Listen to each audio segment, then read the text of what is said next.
Hey everyone, welcome back to the channel. I know you're saying, didn't you just do a video? What the hell? Well, you know what, this is a special one because I'm hanging out with my buddy Bill here. Me and Bill, we're kind of hanging out.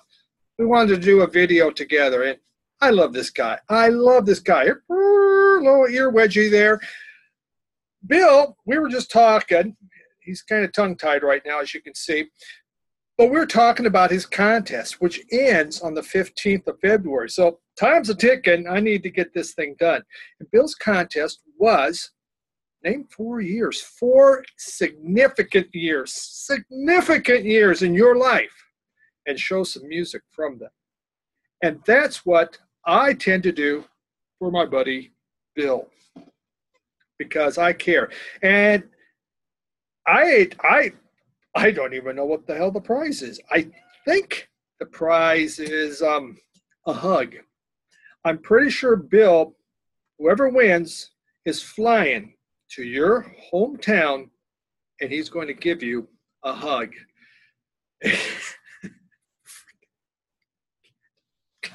Bless it.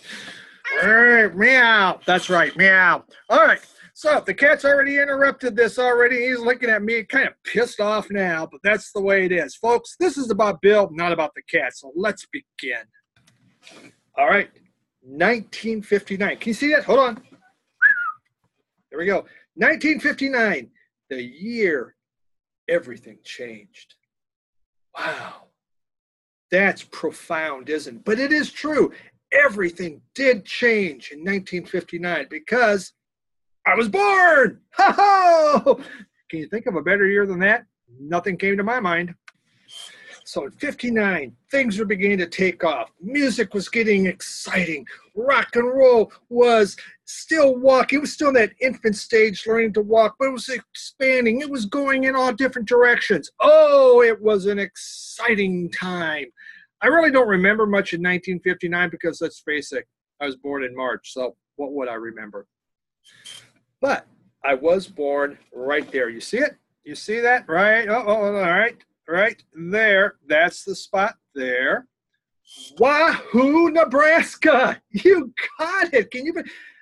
How many more people do you know? Just think about it. How many people do you know born in Wahoo?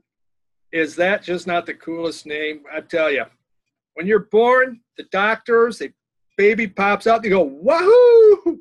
It's an exciting place. And that's where I was born. I actually lived in a town about 100 people, 200 people, close to Wahoo. Wahoo was where I popped out. So, speaking of Wahoo, there was some Wahoo moments in music that year. So let's just look at a few of these. This one here I just got from Smokestack Lightning. Just showed it last week. There we go. This is Howlin' Wolf's. This is his first greatest hits, Moanin' in the Midnight, an extremely important blues album. That came out in 1959. 1959, one of the greatest jazz albums ever to come out, the Dave Brubeck Quartet. Incredible music on this thing. One of those that you can just listen to again. It's on so many soundtracks. You know, it's just everywhere. Love this album. There was like 1 billion of them made. But 1959 also has the greatest album ever, all time. Throw everything else away. I've talked about it ad nauseum. Kind of Blue. My desert island. Throw me on a desert island. You better give me this one, damn it, or I'm going to be freaking crabby. That's what I'm telling you right now. I have to have Miles Davis, Kind of Blue, because it is by far my go-to album. So you could see, not only was I born in 1959, but there was all this classy stuff. A lot of classy things happened that year. Wouldn't you agree? All right, next year, 1982. Talk about fast forwarding. Wow, we just went 22 years, 23 years into the future. The year of 1982. Well, what did happen that year? Let's discuss. Well, 1982, not only was I young, look at these guys. Look how young they look. Ta-da! Metallica, they look like a bunch of little kids. Well, so did I at that time. No gray hair, no nothing. no wrinkles. It was pretty darn neat year, 1982. You could see all of us were looking a lot younger back then. And in 1982, Time Magazine, the Man of the Year, in this case, the computer was given the award for the Man of the Year. How's that for crazy? Oh my God. Think about it. 1982 is when the computer finally was taken over, and the rest was going, whoa, what's going on now, man? I don't know. But that's not why 82 is significant to me. It's significant to me because I got married. I said I looked young. Look at that. See? I looked young. My God. Just a skinny kind of guy there. My wife just graduated from college. We got married the next day after she graduated. Next day after that, I went back to work, and she had to go run nationals in track. So she ran the half mile, quarter mile, whatever, and off she went. And there we go. And look at that. We've been traveling. I've been running around ever since then. So what happened in 1982 for music? Boom. The Clash, Combat Rock, really the last Clash album, shall we say. But it had Rock in the Casbah, Shall I Stay, Should I Stay or Should I Go? It was their commercial breakthrough. Still great album to this day. But there was more excitement going on. Look at this. Flock of Seagulls came out. I Ran. Wow. The Hair, man. 1982 was all about the hair.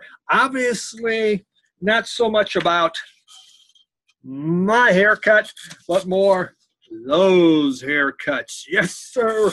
There was a lot of weird crap going on top of the heads in 1982. But Flock of Seagulls, that was great stuff. Prince's 1999. I cannot believe this came out in 1982. I mean, it says 1999. You would have thought that's when it came out, but gosh darn it, this thing's been around a long time. This album makes me feel really old when I think it came out in 1982. But what a monumental album. And then this came out in 82, Nebraska. I mean, wow, we go from party to somber. Makes you think. Really beautiful album there from Bruce Springsteen. So 1982, talk about diverse. Oh my God. But let's go to another year, all right? 2001. That was a big year. A new century had just started. We're into our first year of the new century. I know you kind of had that figured out since 2001. But I'm blabbing. It's my video. So I can say whatever I want. So what about 2001? Well, I can tell you this. I remember this. 2001 Space Odyssey. It came out, what was it, 69, 70, 71? And we're all watching that. And it's 30 years away. We go, oh, wow. Oh, my God. What a crock. None of that really happened. Hell never came. Well, I don't know. They're working on hell now with this artificial intelligence. But we were safe from all that in 2001. So what the hey? But I picked 2001 because we're talking about the most memorable years in your life. The years that mean the most, that you're never going to forget. Here we have. This was a picture, could have been taken September 10th, 2001. Easily. But the world changed. All of us changed on September 11th. I can't think over my birthday, over my marriage, I can't think of a year that affected and changed us more than 2011.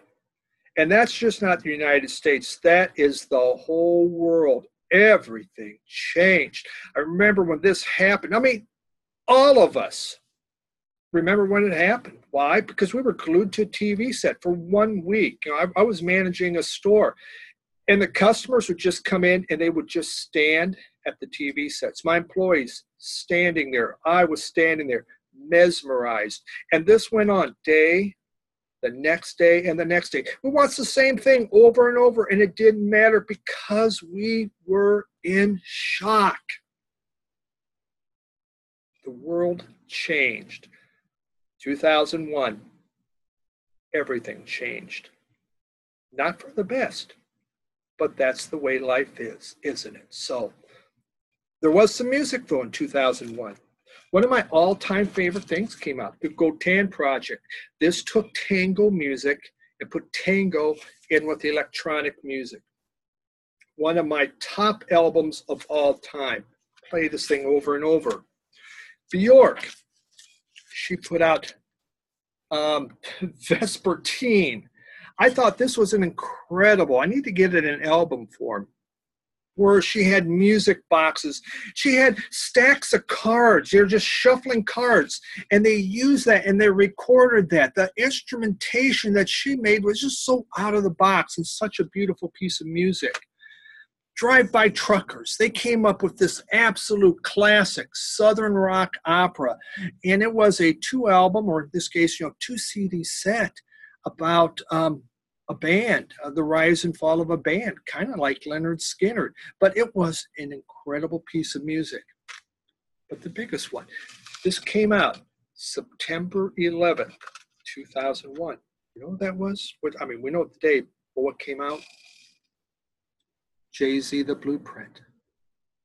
Is that not crazy? A guy who celebrates New York, who's all about New York, and that was the day that this was released. And quite frankly, New York needed this.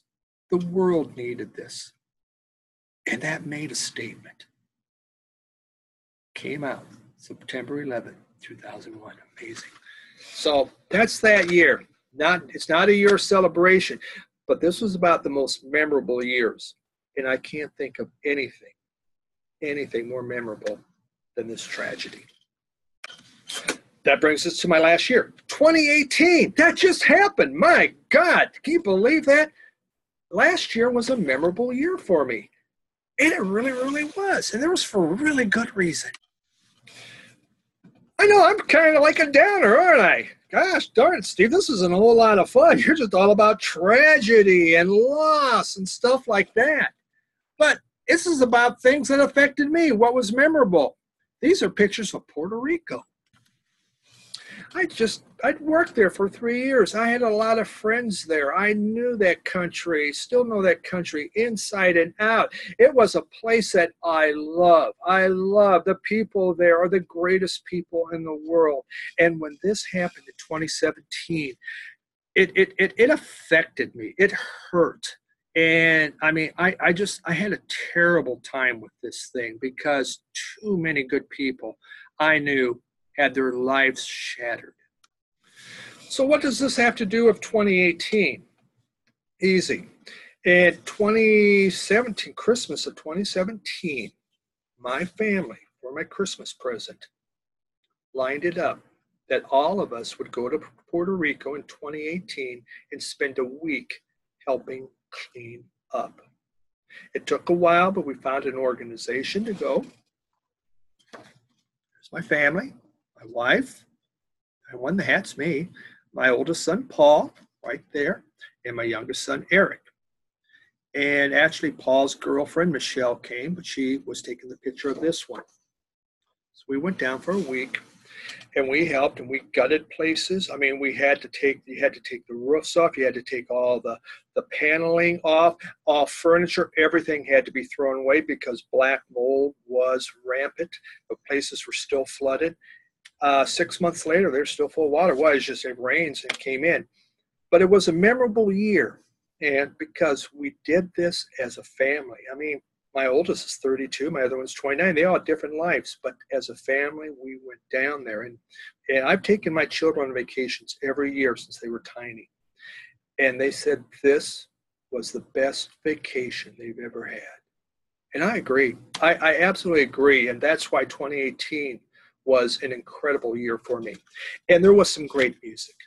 Matthew Sweet came back, and he was to form again, and he was making that pop music, pop rock or whatever that you like, but he just did some incredible stuff. And this was Wicked Systems of Things. And he did 2 albums that year. This came out, and I can only thank Black Beans and Rice Brian for showing me this because it became one of my all-time favorite albums. Orchestra Acocan. But it is salsa. It's from Cuba. Isn't that neat? Look at that. There you go. I like, hold on. Oh, I lost. There you go. You can see Puerto Rico in the middle. Just a great album of happiness, it makes you feel good. This came out, thanks to the vinyl community. Nude Party was one of my all-time favorite albums of last year. I even said that I was VSL teachers of people like that. But my favorite album, and I was really excited when I watched the Grammys last night. I listened to this thing over and over last year. I had it in CD. His funny thing is, yesterday on Sunday morning, I went and I bought the vinyl. She wins Album of the Year. This, by far, my favorite album of 2018. It was the most beautiful piece of music that I had, and that CD has played more than anything else. I've liked Casey Musgrave, I like her other stuff, but this thing was fantastic. So, best album of last year, and obviously the critics agree with me. About damn time they did. So there we have it. Bill and I, this is what we decided were on my most memorable years. So, Bill, congratulations. If you haven't watched the Vinylverse, I should have said his channel at the start, but the Vinylverse is a wonderful channel. Bill and I started, around the same time, and we've been in communication. We text, we talk. I absolutely love this guy. I truly do, and he's just one heck of a class act. We've traded some albums, and he's made my experience with the VCLT really, really good. So, Bill, appreciate what you do. Appreciate what you do for the vinyl community. Great contests that you have going on. I can't wait to win, so you fly down here and you give me my hug. I think that's just going to be awesome. So really looking forward for that. So there you go, folks. One more video. I'm sure I went really long. Apologize for that, but this was kind of fun. Thanks, Bill. You take care. All right, buddy.